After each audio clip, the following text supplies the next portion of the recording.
All right, what's up, guys? We're back with another one here. So we're back on this discussion. We've had this discussion, I don't know how many times throughout the years. I know with Exerd and Strive, we had this talk nonstop. We had a BB tag and Blaze, but well, it's Street Fighter's time again, once again. So what is it? We got the hot topic about what is a real fighting game, right? What is a real fighting game? So the answer is always, you know, the only real fighting game is the one that I was good at. Right? Whatever game you're like, oh, that's the game I played the most, that's the game I was good at, that's the only real game. Like, these new games they're not good because I can't win at them, right? So what's happening this time? I don't know what to talk because there's so many people involved. There's so many boomers just coming out of the woodwork, just giving their opinions that nobody asked for. But let's get this one here. So there's Rob TV. So Rob TV, he's made a big name for himself with 5. I think he's been around since 4. I don't know, but I knew he made a name for himself with 5. But here, so I don't take any OG talking shit about Street Fighter 5 players seriously unless they're willing to put up money in Street Fighter 6. So put up money 1 month after release of the game. Otherwise, y'all chatting and you will be complaining about Street Fighter 6 and scrub eventually. Absolutely 100% true. So the last line is the truest part. And with 1 month, all the boomers that are like, yeah, this is the real chance, they're gonna be crying about it, same way they did before. But who are the OGs he's talking about? And why do you call them OGs and not boomers? You should be calling them boomers, right? If you're an old man who just complains about new thing, you're a boomer, not an OG. But he's talking about this in particular. Actually, I don't know who he's talking about, because Sanford was involved, DSP was involved, but let's get Afro Cole here. Ready? So Afro Cole is one of the he's a real, like, he's a top player in Super Turbo in America. I guess he did well in Japan too, but he's a top player here. So this was his tweet after the money match, right? He says, look, oh, you think a money match is gonna solve anything? Bro, Street Fighter 6 just went back to OG style on Street Fighter. So I can't even get through the tweet. I can't even get through the goddamn tweet without laughing, man. Street Fighter 6 went back to the OG style. So he's saying, like, Street Fighter 6 is a real game, you know? It's a real OG footsie game. Not like 5, right? Street Fighter 5 only cats are the ones complaining. Is that your ego talking Jose skills carrying in Street Fighter 6? They won't, right? So basically the idea that, look, yeah, I sucked at 5, but 6 is going to be my game. Well, guess what? If you've been around in the FGC long enough like I have, you've heard this story many a time. So shout out to Big Bird. He found the tweet that I was thinking about, because I was like, when I saw that tweet, I was like, dude, you said this shit, the same thing when 5 came out. So here's the tweet. Big Bird just added him. Look, so this is from 19 hours ago. This one is from 7 years ago. They read almost identical. So 7 years ago, when Street Fighter 5 was dropping, ready? I'll always be thankful for Street Fighter 4 bringing everyone back to fighting games, but it's time to get back to the real deal. So here he is saying that Street Fighter 4 was not a real game because he couldn't win in it, right? He couldn't win in Street Fighter 4. Street Fighter 4 is not a real game.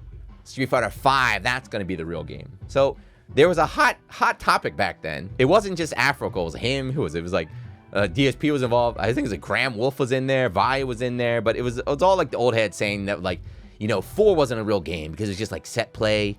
It was knocked down into set play, and like 5 is going to be great. They said it early on in the life too, right? They said early on in the life. Well, what happened? 5 came out, and then suddenly 5 sucks. 5 sucks. 5 is scrubby now, right? No, 5 is no good. 6, that's going to be the good game.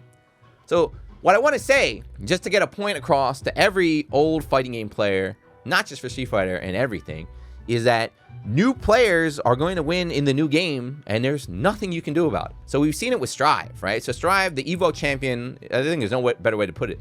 The Evo champion of Strive is Umisho. So if you don't know, Umisho never played Guilty Gear. They never played a fighting game, I think, before, until Strive. They were an Overwatch pro player, picked up the game with Strive, grinded like crazy, and they won Guilty Gear. So that made a lot of people very upset, right? What? Why is this new player winning, right? Why is a new player winning in the new game? If you put in, all right, this is like the point you need to get across, like all you old heads. If you put in 5,000 hours in a fighting game 10 years ago, you should not beat the person who put 5,000 hours in the fighting game now, right? Just because you played a lot of the old game doesn't mean you're gonna be good at the new game, right? These kids are grinding like crazy out here. So it's not just Umisho, right? All the young kids in the States, the Zoomers, the goddamn Zoomers, they're insane. So they grind hard. They have infinite free time. So they grind like crazy. They have infinite drive. We have good netcode now. So we have good netcode. So the old advantage, right? In the old days, you can only be good at a fighting game if you're in the right environment. If you had access to the arcade, if you had access to the top players that a lot of these players are very fortunate to have, if you live on the West Coast or you live in New York City, you're surrounded by arcades, yeah, you got a huge advantage. You're going to be good. But now that's gone. You're going to see it with 6 too. There's going to be a lot of new faces, right? In 5, a lot of new faces picked up, even in Japan. I know you guys only think about like Daigo and Tokido, but You had John Takeuchi. He was new. He was winning a lot of stuff early on. Mizuha, Nauman, early on in 5, they did really well. Kawano, he is your Evo champion, right? He's a new player. He's a 16er. I don't even know if he picked up at 16. He might have picked up even later. In the States, you have young players too, right? Punk really kind of came into his own with 5, kind of became like a world-class player and stuff like that.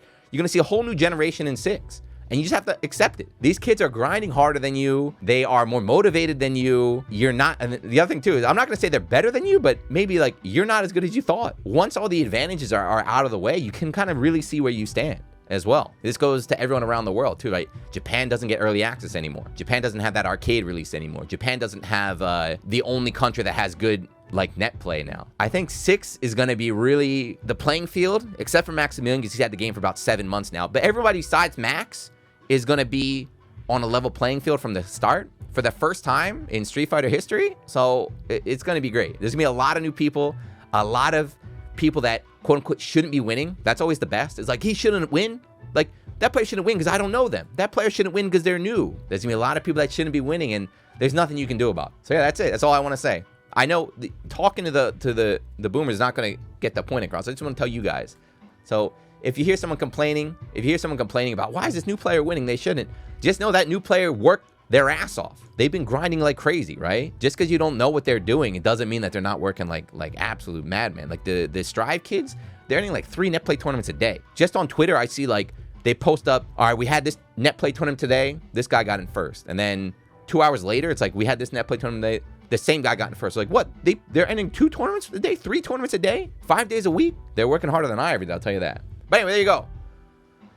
I can't wait. Just look forward to it. Take my prediction. There's going to be a lot of older people too. You know, Daigo. I don't know if Daigo's going to grind that hard. But there'll be some like I think the Japanese pros are still going to go hard in 6. Players who are pro and going hard in 5, they're going to do well in 6 too. There's going to be a lot of new faces in there. And the people that aren't working hard, that are trying to coast off fundamentals from the past, they're going to be like top 32 material. That's it. If you're fine being top 32, top 64, then okay, that's good. But don't try and take away from the people that are getting first, second by working their asses off, man. Anyway, that's it.